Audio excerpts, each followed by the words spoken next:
Welcome back to A Clock in the Journal, where faith is tested and shadows fall upon even the most righteous. Tonight, we bring you The Scandal of Father Brown from G.K. Chesterton's final collection. A tale of doubt, deception, and a priest whose quiet wisdom turns suspicion into revelation. It would not be fair to record the adventures of Father Brown without admitting that he was once involved in a grave scandal. There still are persons, perhaps even of his own community, who would say that there was a sort of blot upon his name. It happened in a picturesque Mexican roadhouse of rather loose repute, as appeared later, and to some it seemed that, for once, the priest had allowed a romantic streak in him, and his sympathy for human weakness, to lead him into loose and unorthodox action. The story in itself was a simple one, and perhaps the whole surprise of it consisted in its simplicity. Burning Troy began with Helen.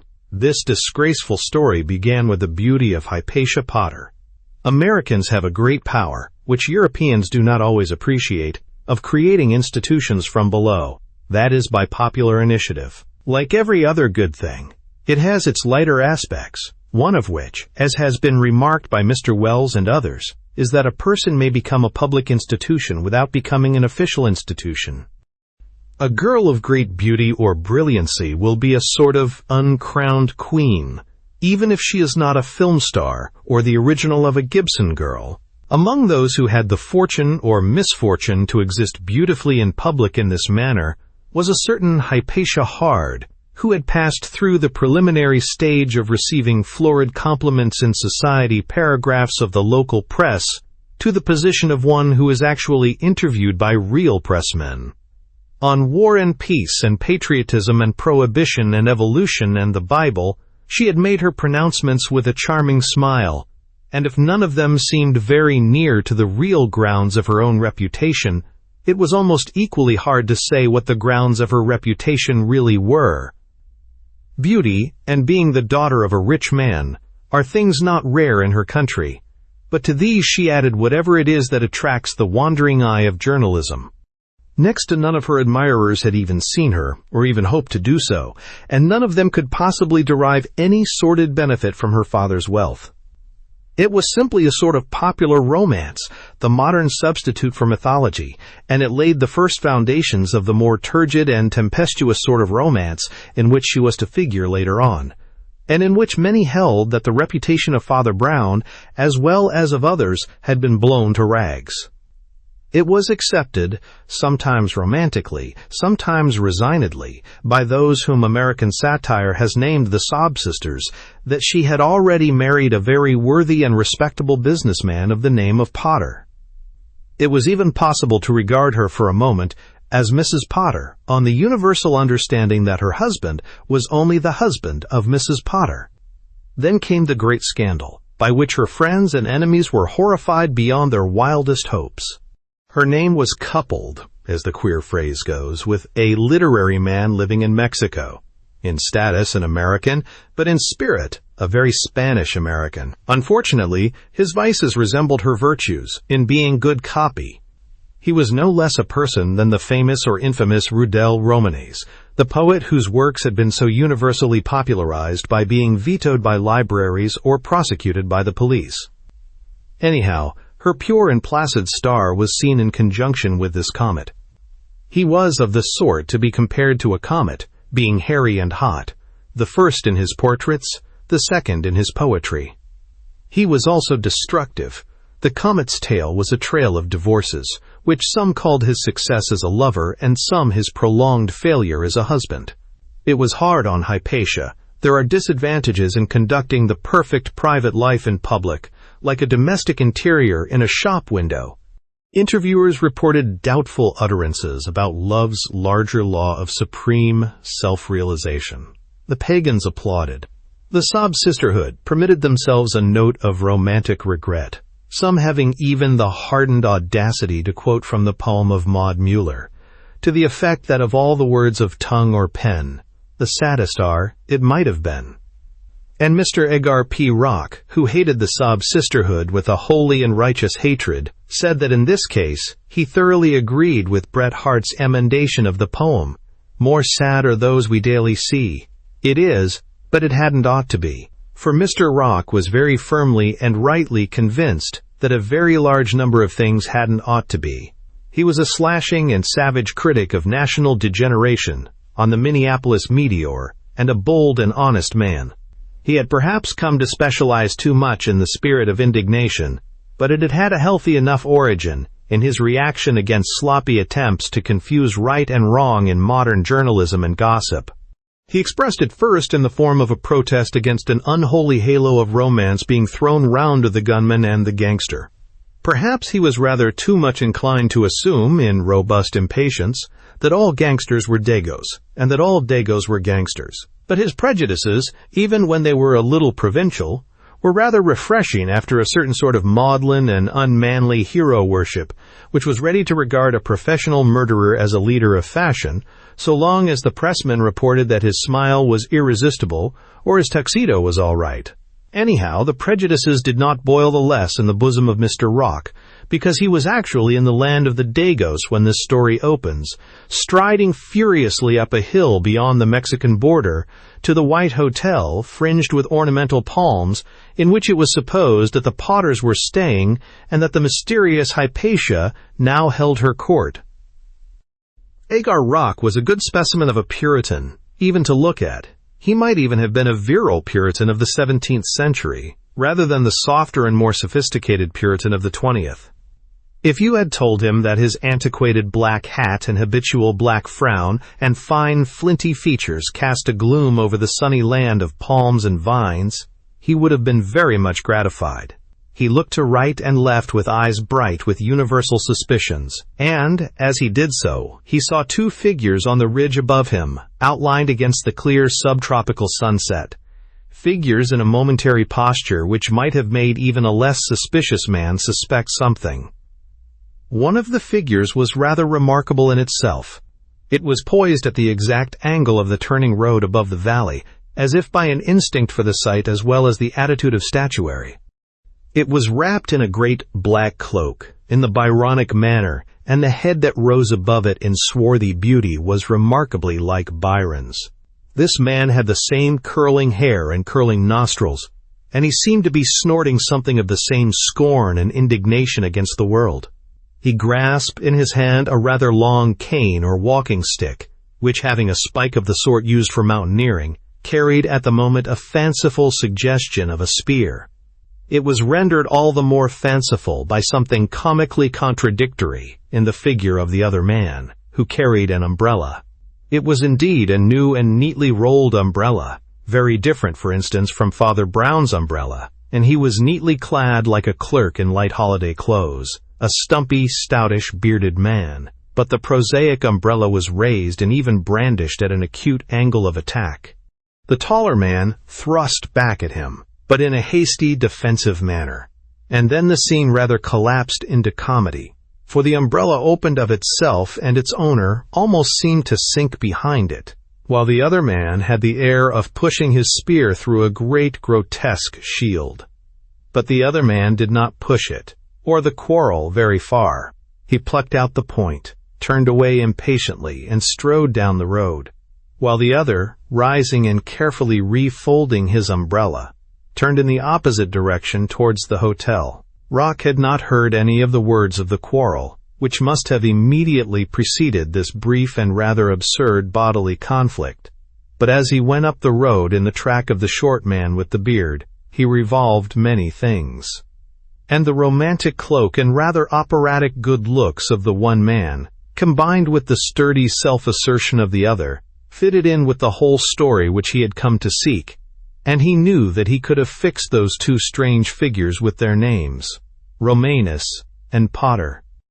His view was in every way confirmed when he entered the pillared porch, and heard the voice of the bearded man raised high in altercation or command. He was evidently speaking to the manager or staff of the hotel, and Rock heard enough to know that he was warning them of a wild and dangerous character in the neighborhood. "If he's really been to the hotel already," the little man was saying, in answer to some murmur, "all I can say is that you'd better not let him in again. Your police ought to be looking after a fellow of that sort, but anyhow, I won't have the lady pestered with him." Rock listened in grim silence and growing conviction. Then he slid across the vestibule to an alcove, where he saw the hotel register, and turning to the last page, saw the fellow had indeed been to the hotel already. There appeared the name of Rudel Romanes, that romantic public character, in very large and florid foreign lettering. And after a space under it, rather close together, the names of Hypatia Potter and Ellis T. Potter in a correct and quite American handwriting. Agar Rock looked moodily about him and saw in the surroundings and even the small decorations of the hotel everything that he hated most. It is perhaps unreasonable to complain of oranges growing on orange trees, even in small tubs, still more of their only growing on threadbare curtains or faded wallpapers as a formal scheme of ornament. But to him, those red and golden moons, decoratively alternated with silver moons, were in a queer way the quintessence of all moonshine. He saw in them all that sentimental deterioration which his principles deplored in modern manners, and which his prejudices vaguely connected with the warmth and softness of the South. It annoyed him even to catch sight of a patch of dark canvas, half showing a Watteau shepherd with a guitar, or a blue tile with a commonplace design of a cupid on a dolphin. His common sense would have told him that he might have seen these things in a shop window on Fifth Avenue, but where they were, they seemed like a taunting siren voice of the paganism of the Mediterranean. And then, suddenly, the look of all these things seemed to alter, as a still mirror will flicker when a figure has flashed past it for a moment, and he knew the whole room was full of a challenging presence. He turned almost stiffly, and with a sort of resistance, and knew that he was facing the famous Hypatia, of whom he had read and heard for so many years. Hypatia Potter, knee-hard, was one of those people to whom the word radiant really does apply definitely and derivatively. That is, she allowed what the papers called her personality to go out from her in rays. She would have been equally beautiful, and to some tastes more attractive, if she had been self-contained. But she had always been taught to believe that self-containment was only selfishness. She would have said that she had lost self in service. It would perhaps be truer to say that she had asserted self in service, but she was quite in good faith about the service. Therefore her outstanding starry blue eyes really struck outwards, as in the old metaphor that made eyes like Cupid's darts, killing at a distance, but with an abstract conception of conquest beyond any mere coquetry. Her pale fair hair, though arranged in a saintly halo, had a look of almost electric radiation. And when she understood that the stranger before her was Mr. Agar Rock of the Minneapolis Meteor, her eyes took on themselves the range of long searchlights, sweeping the horizon of the States. But in this the lady was mistaken, as she sometimes was, for Agar Rock was not Agar Rock of the Minneapolis Meteor. He was at that moment merely Agar Rock.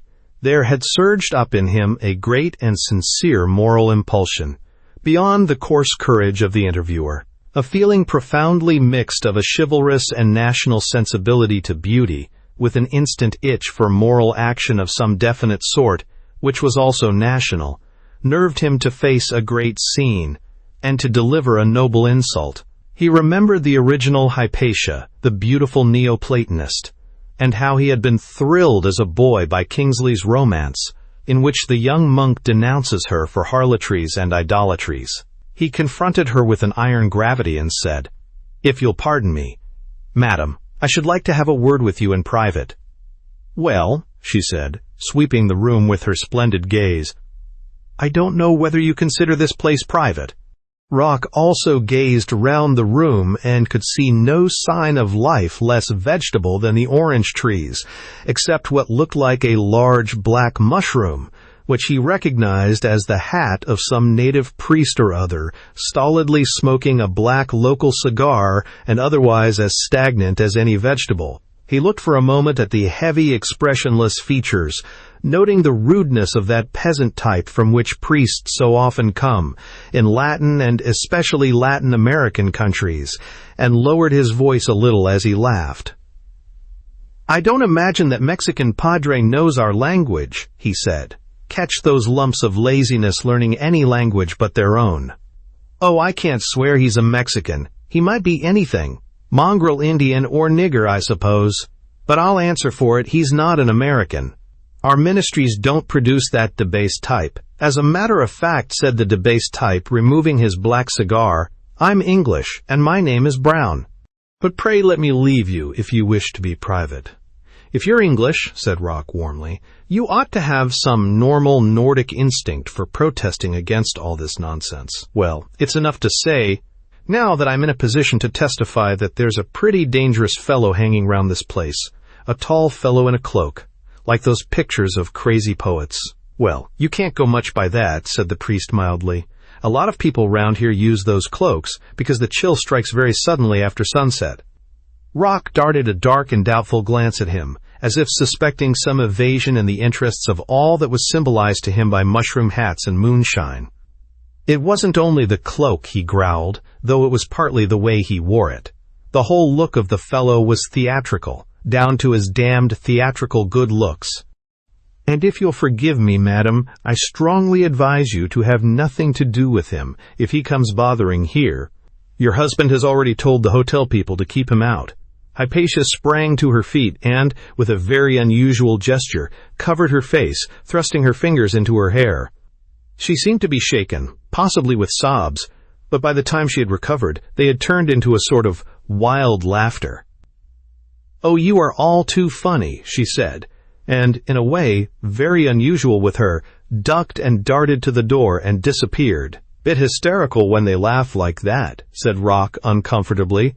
Then, rather at a loss, and turning to the little priest, "As I say, if you're English, you ought really to be on my side against these Dagos anyhow. Oh, I'm not one of those who talk tosh about Anglo-Saxons, but there is such a thing as history. You can always claim that America got her civilization from England. Also, to temper our pride," said Father Brown, "we must always admit that England got her civilization from Dagos." Again there glowed in the other's mind the exasperated sense that his interlocutor was fencing with him, and fencing on the wrong side in some secret and evasive way, and he curtly professed a failure to comprehend. "Well, there was a Dago, or possibly a Wop, called Julius Caesar," said Father Brown. "He was afterwards killed in a stabbing match. You know these Dagos always use knives. And there was another one called Augustine, who brought Christianity to our little island. And really, I don't think we should have had much civilization without those two." "Anyhow, that's all ancient history," said the somewhat irritated journalist, "and I'm very much interested in modern history. What I see is that these scoundrels are bringing paganism to our country and destroying all the Christianity there is, also destroying all the common sense there is. All settled habits, all solid social order, all the way in which the farmers who were our fathers and grandfathers did manage to live in the world, melted into a hot mush by sensations and sensualities about film stars who divorced every month or so, and make every silly girl think that marriage is only a way of getting divorced." "You are quite right," said Father Brown. "Of course I quite agree with you there. But you must make some allowances. Perhaps these southern people are a little prone to that sort of fault. You must remember that northern people have other kinds of faults. Perhaps these surroundings do encourage people to give too rich an importance to mere romance." The whole integral indignation of Edgar Rock's life rose up within him at the word. "I hate romance," he said, hitting the little table before him. "I've fought the papers I worked for 40 years about the infernal trash. Every blackguard bolting with a barmaid is called a romantic elopement or something. And now our own Hypatia Hard, a daughter of a decent people, may get dragged into some rotten romantic divorce case that will be trumpeted to the whole world as happily as a royal wedding. This mad poet Romanes is hanging round her, and you bet the spotlight will follow him, as if he were any rotten little Dago who is called the great lover on the films. I saw him outside, and he's got the regular spotlight face. Now my sympathies are with decency and common sense. My sympathies are with poor Potter, a plain, straightforward broker from Pittsburgh, who thinks he has a right to his own home. And he's making a fight for it, too. I heard him hollering at the management, telling them to keep that rascal out. And quite right, too. The people here seem a sly and slinky lot, but I rather fancy he's put the fear of God into them already." "As a matter of fact," said Father Brown, "I rather agree with you about the manager and the men in this hotel, but you mustn't judge all Mexicans by them. Also, I fancy the gentleman you speak of has not only hollered, but handed round dollars enough to get the whole staff on his side. I saw them locking doors and whispering most excitedly. By the way, your plain, straightforward friend seems to have a lot of money." "I've no doubt his business does well," said Rock. "He's quite the best type of sound businessman." "What do you mean?" "I fancied it might suggest another thought to you," said Father Brown. And rising with rather heavy civility, he left the room. Rock watched the Potters very carefully that evening at dinner, and gained some new impressions, though none that disturbed his deep sense of the wrong that probably threatened the peace of the Potter home. Potter himself proved worthy of somewhat closer study. Though the journalist had at first accepted him as prosaic and unpretentious, there was a pleasure in recognizing finer lines in what he considered the hero or victim of a tragedy. Potter had really rather a thoughtful and distinguished face, though worried and occasionally petulant. Rock got an impression that the man was recovering from an illness. His faded hair was thin but rather long, as if it had been lately neglected, and his rather unusual beard gave the onlooker the same notion. Certainly he spoke once or twice to his wife in a rather sharp and acid manner, fussing about tablets or some detail of digestive science. But his real worry was doubtless concerned with the danger from without. His wife played up to him in the splendid, if somewhat condescending manner of a patient Griselda, but her eyes also roamed continually to the doors and shutters, as if in half-hearted fear of an invasion. Rock had only too good reason to dread, after her curious outbreak, the fact that her fear might turn out to be only half-hearted. It was in the middle of the night that the extraordinary event occurred. Rock, imagining himself to be the last to go up to bed, was surprised to find Father Brown still tucked obscurely under an orange tree in the hall, and placidly reading a book. He returned the other's farewell without further words, and the journalist had his foot on the lowest step of the stair, when suddenly the outer door sprang on its hinges and shook and rattled under the shock of blows planted from without, and a great voice, louder than the blows, was heard violently demanding admission. Somehow the journalist was certain that the blows had been struck with a pointed stick like an alpenstock.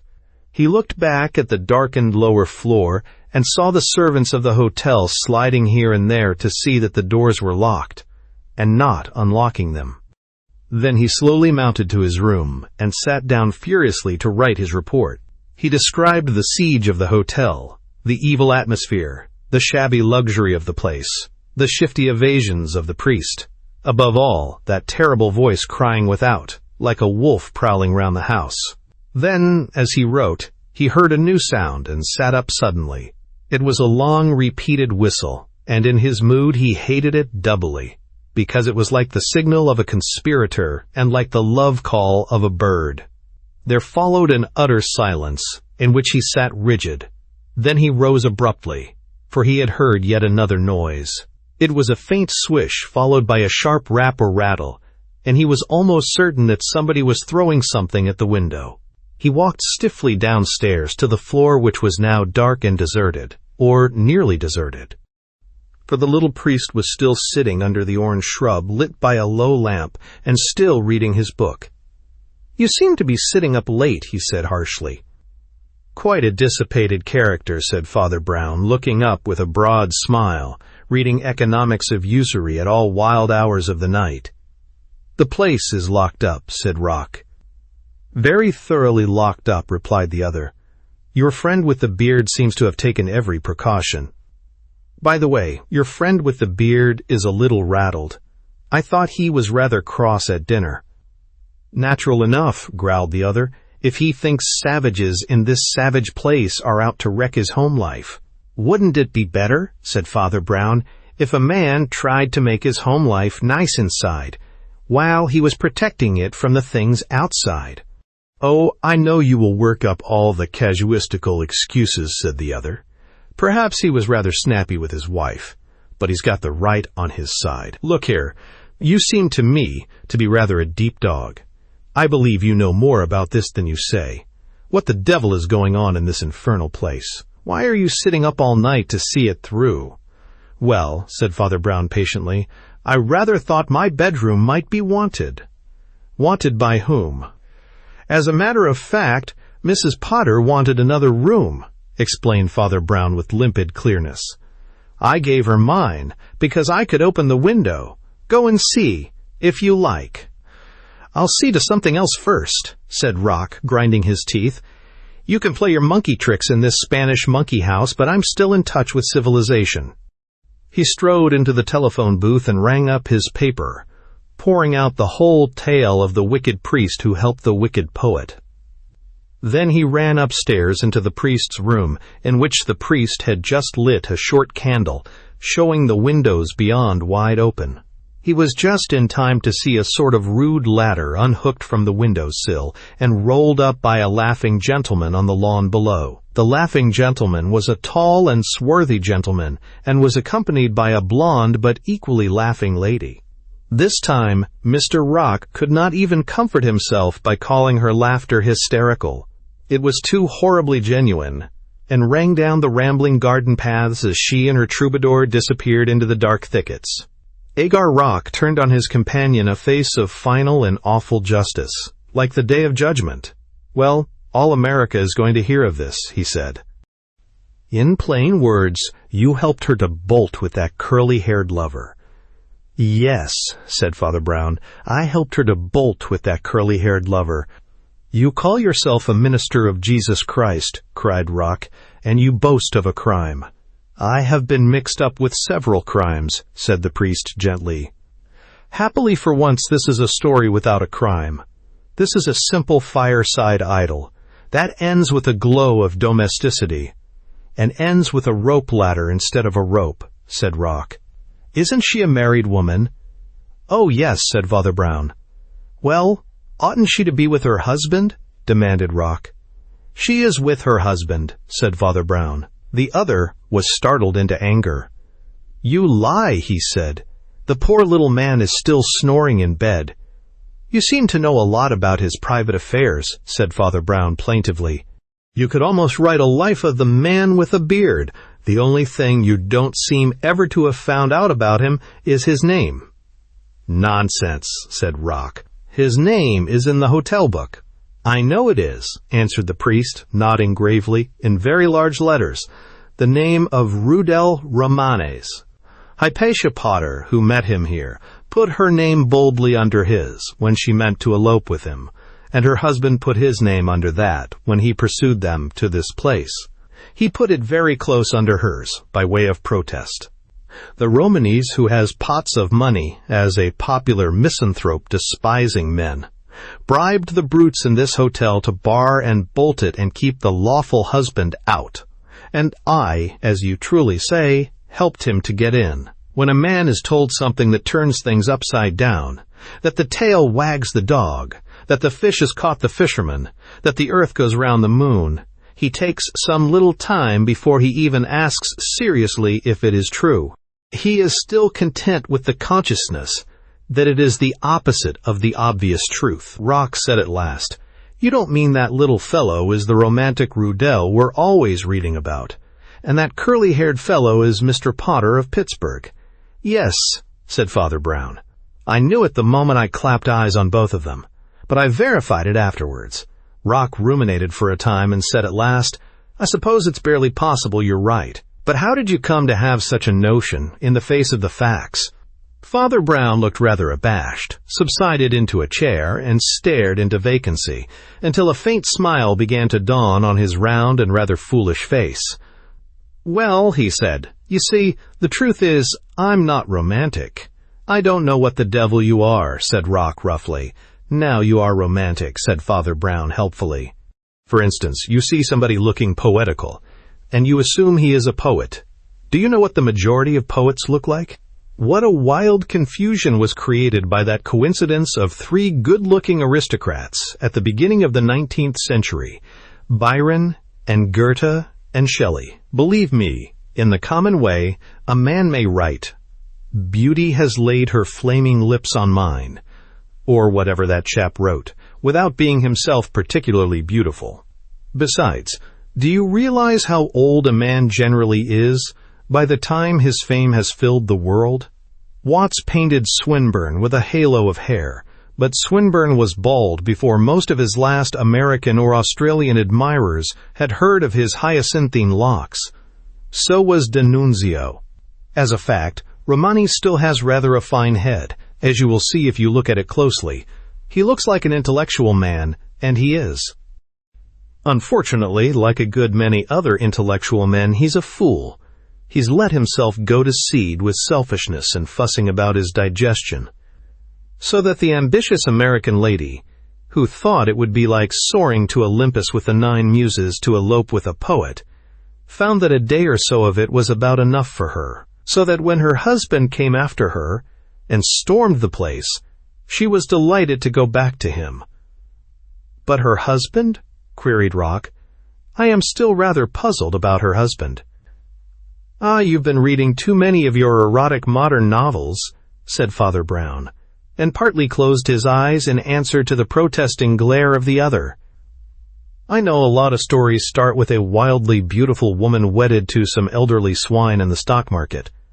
But why? In that, as in most things, modern novels are the very reverse of modern. I don't say it never happens, but it hardly ever happens now except by her own fault. Girls nowadays marry whom they like, especially spoilt girls like Hypatia. And whom do they marry? A beautiful, wealthy girl like that would have a ring of admirers. And whom would she choose? The chances are 100 to 1 that she'd marry very young and choose the handsomest man she met at a dance or a tennis party. Well, ordinary businessmen are sometimes handsome. The young god appeared, called Potter, and she wouldn't care if he was a broker or a burglar. But given the environment, you will admit it's more likely he would be a broker. Also, it's quite likely that he'd be called Potter. You see, you are so incurably romantic that your whole case was founded on the idea that a man looking like a young god couldn't be called Potter. Believe me, names are not so appropriately distributed." "Well," said the other, after a short pause, "and what do you suppose happened after that?" Father Brown got up rather abruptly from the seat in which he had collapsed. The candlelight threw the shadow of his short figure across the wall and ceiling, giving an odd impression that the balance of the room had been altered. "Ah," he muttered, "that's the devil of it.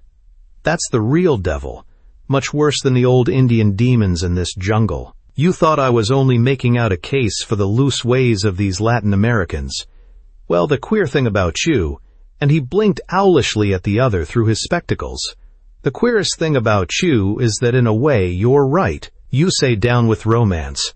I say I'd take my chance in fighting the genuine romances, all the more because they are precious few outside the first fiery days of youth.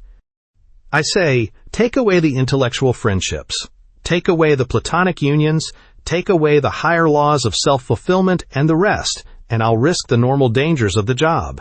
Take away the love that isn't love, but only pride and vainglory and publicity and making a splash, and we'll take our chance of fighting the love that is love when it has to be fought, as well as the love that is lust and lechery. Priests know young people will have passions. As doctors know, they will have measles. But Hypatia Potter is 40 if she is a day, and she cares no more for that little poet than if he were her publisher or her publicity man. That's just the point. He was her publicity man. It's your newspapers that have ruined her. It's living in the limelight. It's wanting to see herself in the headlines, even in a scandal if it were only sufficiently psychic and superior. It's wanting to be George Sand, her name immortally linked with Alfred de Musset. When her real romance of youth was over, it was the sin of middle age that got hold of her, the sin of intellectual ambition. She hasn't got any intellect to speak of, but you don't need any intellect to be an intellectual. I should say she was pretty brainy in one sense, observed Rock reflectively. Yes, in one sense, said Father Brown. In only one sense. In a business sense. Not in any sense that has anything to do with these poor lounging Dagos down here. You curse the film stars and tell me you hate romance. Do you suppose the film star, who is married for the 5th time, is misled by any romance? Such people are very practical, more practical than you are. You say you admire the simple, solid businessman. Do you suppose that Rudel Romanes isn't a businessman? Can't you see he knew, quite as well as she did, the advertising advantages of this grand affair with a famous beauty? He also knew very well that his hold on it was pretty insecure, hence his fussing about and bribing servants to lock doors. But what I mean to say, first and last, is that there'd be a lot less scandal if people didn't idealize sin and pose as sinners. These poor Mexicans may seem sometimes to live like beasts, or rather sin like men, but they don't go in for ideals. You must at least give them credit for that. He sat down again, as abruptly as he had risen, and laughed apologetically. "Well, Mr. Rock," he said, "that is my complete confession. The whole horrible story of how I helped a romantic elopement. You can do what you like with it." "In that case," said Rock, rising, "I will go to my room and make a few alterations in my report. But, first of all, I must ring up my paper and tell them I've been telling them a pack of lies." Not much more than half an hour had passed between the time when Rock had telephoned to say the priest was helping the poet to run away with the lady and the time when he telephoned to say that the priest had prevented the poet from doing precisely the same thing. But in that short interval of time was born and enlarged and scattered upon the winds the scandal of Father Brown. The truth is still half an hour behind the slander, and nobody can be certain when or where it will catch up with it. The garrulity of pressmen and the eagerness of enemies had spread the first story through the city, even before it appeared in the first printed version. It was instantly corrected and contradicted by Rock himself in a second message stating how the story had really ended, but it was by no means certain that the first story was killed. A positively incredible number of people seemed to have read the first issue of the paper and not the second. Again and again, in every corner of the world, like a flame bursting from blackened ashes, there would appear the old tale of the Brown scandal, or priest ruins Potter home. Tireless apologists of the priest's party watched for it, and patiently tagged after it with contradictions and exposures and letters of protest. Sometimes the letters were published in the papers, and sometimes they were not. But still nobody knew how many people had heard the story without hearing the contradiction. It was possible to find whole blocks of blameless and innocent people who thought the Mexican scandal was an ordinary recorded historical incident, like the gunpowder plot. Then somebody would enlighten these simple people, only to discover that the old story had started afresh among a few quite educated people, who would seem the last people on earth to be duped by it. And so the two Father Browns chase each other round the world forever. The first, a shameless criminal fleeing from justice. The second, a martyr broken by slander in a halo of rehabilitation. But neither of them is very like the real Father Brown, who is not broken at all, but goes stumping with his stout umbrella through life, liking most of the people in it, accepting the world as his companion, but never as his judge.